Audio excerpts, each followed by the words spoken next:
Yeah, we finally caught up with the rock star, Phil Forte. And I've been getting on him unfairly. It's been a very whirlwind couple of weeks for him.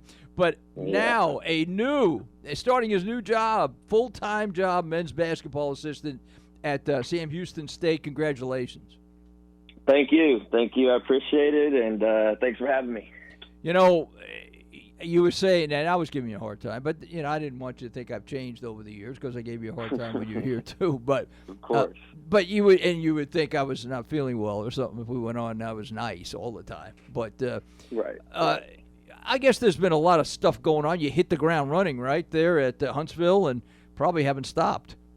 Yeah, it's been all a blur. I got hired, and then 2 days later, I was on a plane to Atlanta for the recruiting period and everything. So did that, and then, came back, do workouts, practice, and all that again. And then the next week we're in Houston for another evaluation period. And luckily it was a place that's very close to us, so traveling wasn't too bad. And then there's always something going on, whether it's trying to figure out an apartment, move your stuff up there, HR stuff, recruiting, stuff with the job. It's definitely been a busy month, but something I'm looking forward to. Take us back to how this all came about. You spent the last couple of years in St. Louis working in and around Travis Ford's staff. How did this come? Was this something that just kind of dropped in your lap, or was this something that you were working on for a while?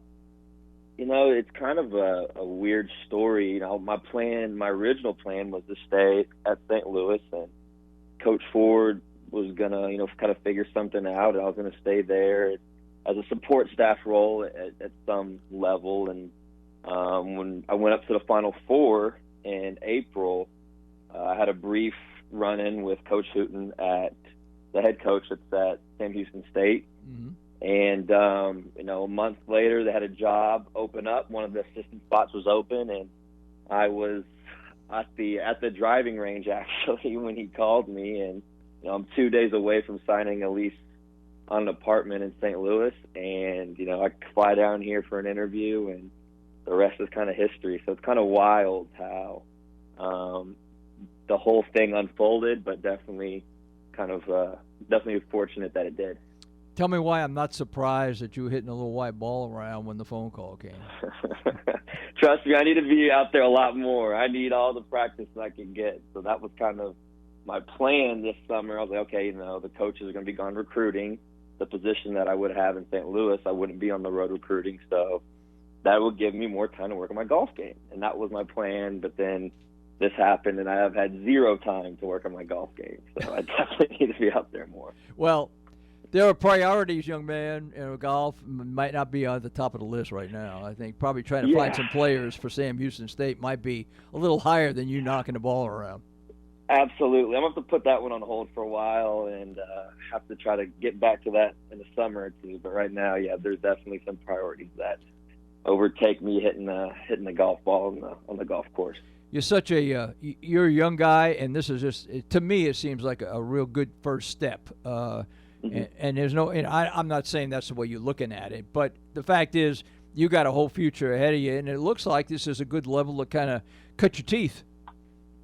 Right. No, this is a great stepping stone for me, and just a great experience. At this level, you have to wear a lot of hats, and it's not the Big 12 or necessarily even the A-10, and so we don't have as many positions as those schools do, and so it requires me to do a lot and wear a lot of hats and do a lot of different things each and every day that go beyond recruiting or just stepping out there and getting ready for practice. So it's good for me. I'll learn a lot, and Coach Hooten's done a great job here the past 9 years.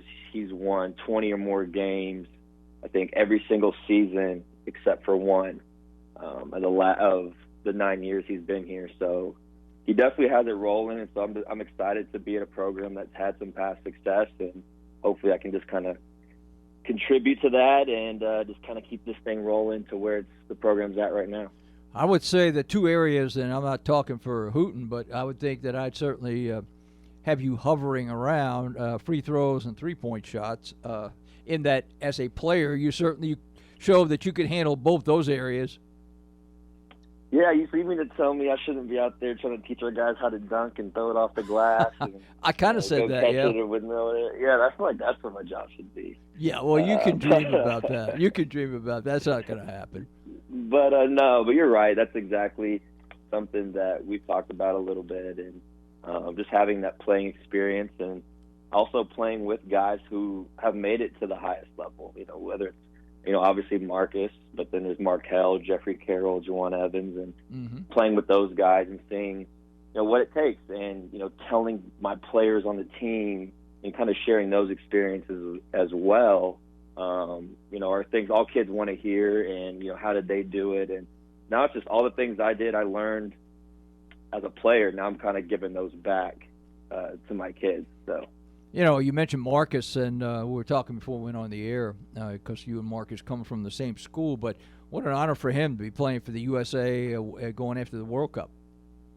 No doubt. I mean, that's big for him. It's good for his brand, for him to get some exposure. And he's always been very loyal to Team USA. He's played in the under-18 team, under-19 team, and he did all that in college. And then he was on the select team a couple years when we were getting ready for Olympics, and now he gets a chance to play on the actual team. And so I think it's very deserving to him, because any time that they've called him and want him to go out there and work out and practice, he's never even thought twice about it. He's always gone, no matter what capacity they wanted him out there. And so for him to get a chance to go out and compete against the world's best is something I know he's very excited about. As best you could, and that also applies to Marcus, have you been able to stay in contact with him since you guys left? I mean, obviously he went off to the NBA, and you hung around here for a little while longer than you went into to St. Louis. But have you stayed close? Yeah, we talk definitely still, and sometimes it might be once every week, sometimes twice a week, sometimes once every 3 weeks, and it just kind of varies. Obviously he's very busy, and there's a lot going on my end on the coaching side of it now, and so both of our busy seasons are at the same time, and whether it's a text or even or it could be an hour FaceTime, it just kind of varies on the line of communication, but we definitely have that relationship to where it could be 3 weeks or a month of how long I've talked to him, but once I pick up the phone, we never skip a beat or anything like that. I guess the people back in your hometown are probably ecstatic, again, not only for Marcus but yourself. I mean, they were when you came up here too. You had a lot of support, but have you heard from any of the home folk since you took the job? Oh yeah, so I've definitely spent a little bit more time in the Dallas area. It's only 2.5 hours from Huntsville, and the past month I've been coming and going a lot in the Dallas Metroplex, just trying to get stuff situated and everything, and so I've got to spend time with friends and family, and so it's definitely good to be home and be around some familiar faces. And obviously in St. Louis I barely saw my family and a lot of my close friends and stuff, so to be close to them and just a quick trip is nice to be able to get back with them and be back in the familiar area. How's it going to feel, or maybe already has felt, when you go to these recruiting showcases and places? Maybe you run across somebody from Oklahoma State, or maybe you already have. How will that feel? Mm-hmm. It's happened already. I mean, I've ran into Coach Boynton, Sutton. I've ran into them all, and so it's good to sit there and just, like I played for Coach Mike, and so to sit there and watch a game with him or just have a brief conversation and catch up, and it's really just for me, it's just me asking, how's Cam, Lindy, and Thomas doing, because I played with them. Those are still my guys, and I'm always going to want to know how Oklahoma State's doing. That's my alma mater, and I'm always going to want to know what's going on, and I always wish the best for them. And ran into Coach Underwood, ran into Coach Ford, and so seeing all those coaches I played for is definitely a cool experience as well. Do you find when you visit, and maybe you've gone to high schools now, I don't know, I don't know what your schedule has been, but there's some of the high school coaches around us that still remember you, because when you played high school ball there, your name, along with Marcus, is close to the top of many lists. Did he still remember you?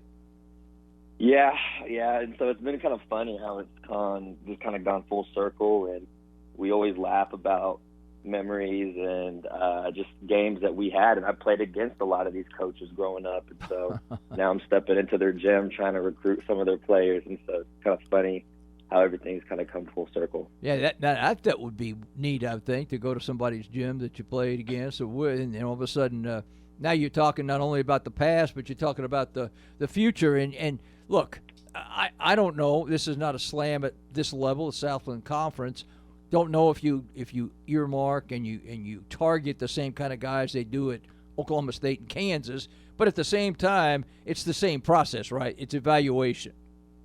No question, and it's definitely it's like anything. It takes work. You have to really work at evaluating talent and make sure that you get the right kids to come in and that fit your style of play and what your program is all about. And every program is a little different in what they look for in players. And but no matter what level you're at, it's really all about relationships, and that's kind of the main part of recruiting that I kind of take a very big amount of pride in, is just developing relationships with the players. Because wasn't too long ago I was in their shoes, and that's what I tell them is, I get it. I was just in your shoes being recruited not too long ago, and that was the biggest part for me, was establishing relationship with the coaching staff. And so I'm going through this recruiting process now. That's something that I try to make sure I do a good job of on my end, is just making an effort to have a relationship with parents, coaches, whether it's AAU coaches, high school coaches, other family members, and then obviously, the kid. And so that's definitely the most important part for me when I look at trying to recruit players.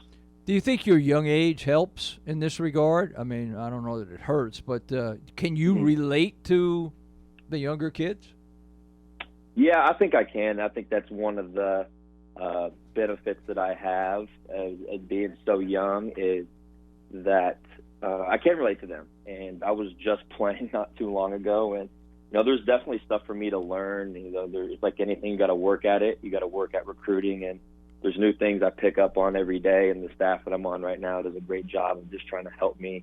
There's little ins and outs, tricks of the trade type things that you pick up on when you've been in the business so long, and so just kind of learning that and going through it for the first time has been a good experience. And it's like anything, the more you do it, the more comfortable you get, and the better you get at it. So definitely excited though, and it's a part of the job that I do enjoy doing on a daily basis. What about your current roster of players? And again, I went back and looked at last year, and golly, you had a lot of upperclassmen, redshirt seniors, and transfers. And again, we're talking about guys who just not much younger than you. Now, this would be a better question maybe in a month when you get out there working with them. But have you found that to be any kind of a problem or a help that you are so young? I think it goes back to a little bit of the question that you asked before, is just I could relate to them. And, a lot of these guys that I'm coaching on our team, they saw me play when I was at Oklahoma State. And so, funny story, one of the guys on the team, he's from Dallas, and I actually took a picture with him when he came up to Oklahoma State team camp really? My last year at Oklahoma State. Yeah, and so little things like that are fun. I'll get out there and I'll mess around with the guys, whether I'm guarding them in practice or have the pad, or we'll do shooting contests, after practice and stuff like that. So me being young and active, there's just little things like that still make it fun for me, and as well as the guys on the team. Nobody's been brazen enough to take you on a three-point shot contest. You'd be surprised. Everyone, it's always someone new every day. Someone new always wants a piece of it, but so it's fun though. It's a good joke. It's something we just kind of have fun with, after practice for 10-15 minutes. And but I definitely don't have the stamina to go run up and down the court for 40 minutes. So anymore, those days are done. Hey, just have them call me 329 3-pointers you had up here. I mean, right. if you need any validation, have them call me and say, this guy hit a few big shots. And when you look back on you had so many shots, so many big games, it's hard to kind of bring him back into focus. But anything jump off the page at you? I mean, other than beating Oklahoma, maybe that might be one. Yeah, obviously that one sticks out. That was a special one. We hadn't won there in so long either. And obviously the way it ended, the shot at the end, and it being my last year, all those play into that game. Obviously the Kansas games, those always stick out. Yeah. whether they're at home and you storm the court, or obviously the one my freshman year when we won at their place when I think they're number 2 in the country. And so anytime you win at Allen Fieldhouse, those are ones that you definitely never forget either. Do you have any Big 12 teams on the upcoming schedule on the regular season this year, non-conference? We do not at this time. Yeah, no Big 12 teams as of now. So we do play at Mississippi State. That's about the big one that I know of as of now. We're still not quite completely done with our schedule. We still got a couple more things we gotta look at and try to get a couple more games in here and there. But no Big 12 teams this coming year. So. We were just watching the replay of that, right? As I'm speaking here, on Jordan's got the computer up. Who threw that thing out to you for that shot? Do you remember? Who? I do. It was Juwan. Juwan, yeah. Pass.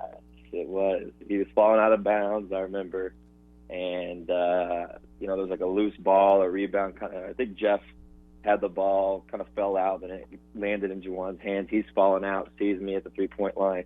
Of course, me. I'm not going in there to rebound, so luckily I just kind of happened to be right spot at right time, and all I had to do was just make the shot. And so Juwan definitely did a good job. Yeah, you were there cherry picking for that shot. I mean, you were the only guy in the orange that they could have found out there, but you hit the shot. That's right. But see, that's right. It paid off. These are things, though, what I think would play into your favor, because you could talk. I mean, some of these guys might have seen that game. They might have remembered that game. So I think that's got to be a huge advantage for you, Phil, when you go out there and start talking to young guys, that you don't have to sell yourself because most of them remember. Yeah, and especially just with TV and social media, it's a whole different era. 20, 30 years ago, if I was just getting into the business, it's just every game's televised now. There's with social media and all that, the exposure that college basketball gets nowadays is at a level it's never been before. Mm-hmm. And so you could stream the games even if you don't get them on ESPN now. And so that definitely, I think, plays a big part of it. And, you're right, though. I talk to recruits. It's something I definitely bring up and definitely mention is, I get what they're going through and just how I could relate to them being in the position and what goes through the recruiting process at the time. Now, I got to ask you in a roundabout way, and I think you already answered the question, so we'll allude to you got to work at everything and you go hard at everything. But did you have to refocus when you left here, then you went to St. Louis? And St. Louis has picked up the pace. I mean, they're playing good basketball, and they can get up there and mix it up with the big boys when they have to. But do you refocus now that I'm in the Southland? This is not going to Kansas. This is not going to Oklahoma. This is not playing at Baylor. Or has that ever crossed your mind that this is not the Big 12? It really hasn't. All this has happened so fast, and I'm just so excited to be here and be a part of the staff at Sam Houston State. And so I know I have so much to learn. 2 years as a grad assistant under Coach Ford was great, but I was only limited to doing so much. Right. And so now as an assistant coach, there's just so much I have to learn. And this first year will be a huge learning curve for me. I'm a freshman in coaching is essentially what I am. And so every day I just wake up, try to be a sponge and just learn as much as I can. And, it's just like I was playing. I have to try to outwork everyone because I don't have the most experience. And so I have to make up with that by, being still the first one in and last one out. It's just not in the gym. It's in the office or just in different ways, whether it's watching film or recruiting, talking to players, following up with somebody. There's always something to be done, and so now that work ethic is just kind of transformed in a different direction. Just in general, what are you trying to fill for next year? Do you have a lot of turnover each year at Sam Houston? Do you have a lot of seniors? What are you looking for? It just varies. We get a little bit of everything. Like any school, we'll take a grad transfer. There's so many nowadays. You pretty much see every school doing it. We have one this year from Elon that I think is really going to help us out. Take a couple of junior college kids as well, and guys that can come in, have a little bit of playing experience, that are a little older, so you try to balance your class out a little bit. And obviously, we try to recruit freshmen, and it goes all the way down to the grassroots of basketball, and we try to hit that hard as well and develop relationships with the coaches and that are AAU or high school, and try to get on kids early and try to really develop relationships that are impactful. So when it comes down to their decision, you know, we feel like we know them very well, and that's what we try to take a lot of pride in through the recruiting process. And what's good for us is we're close to a lot of great cities that have plenty of talent in high school, you know, whether it's Houston, Austin, San Antonio, Dallas, there's Waco, Killeen, there's a bunch of surrounding cities as well. So there's a lot of talent in Texas, and so the good thing is we don't necessarily have to go too far to look for talent. I got to ask you this before we cut you loose, and you're probably answering now on a different level as a coach. When you were here, I could never, and this is unfair, but I could never picture Phil Forte in the portal. Okay, as tough as it might have been, you would have dug in even deeper and made it work. You wouldn't have run from it. But the portal is a fact of life now, right? And sometimes they're coming, sometimes they're going. What's your view of it now, and since you've been gone as a player for a number of years? You know, every kid has a different circumstance, and so I can't really speak for every student athlete out there. Every kid's got a different situation, and every circumstance is a little bit different.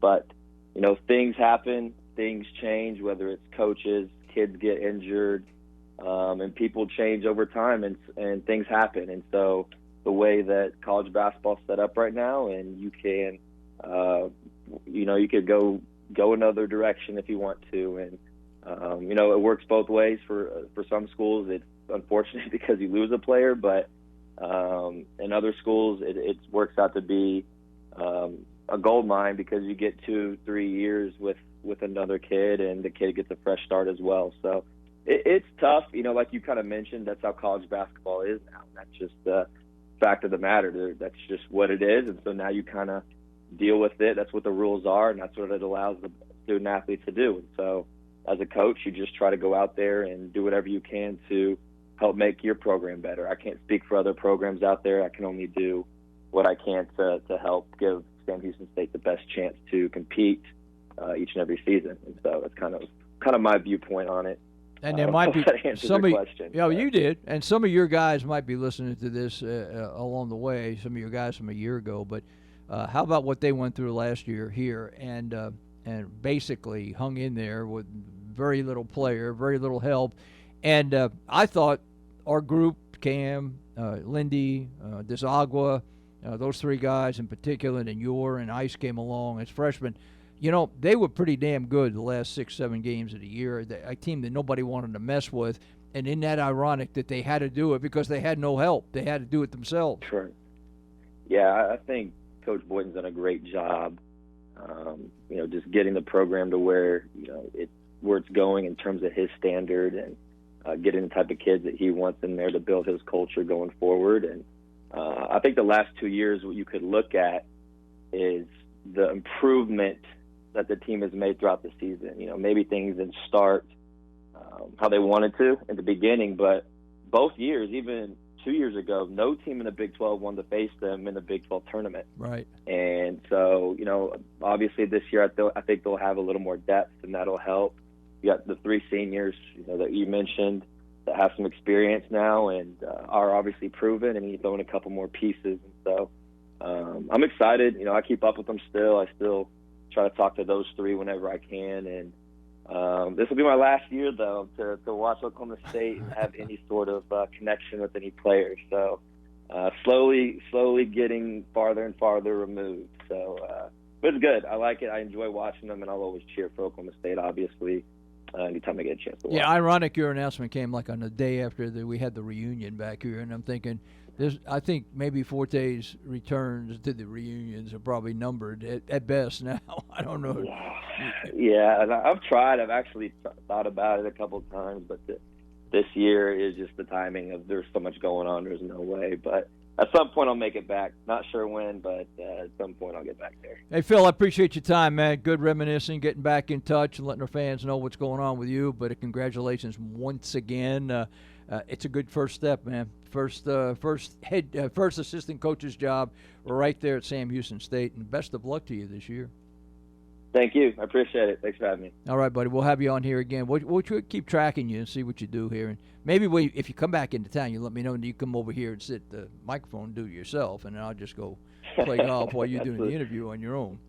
But hopefully the next interview you do is after we cut down the nets to make the NCAA tournament. So hopefully we can get one after that. Hey, that'd be good. I'll be the first call. Well, maybe not the first call, but I'll be one of the first to call you and get you on the air. But congratulations on your job. Best of luck this year.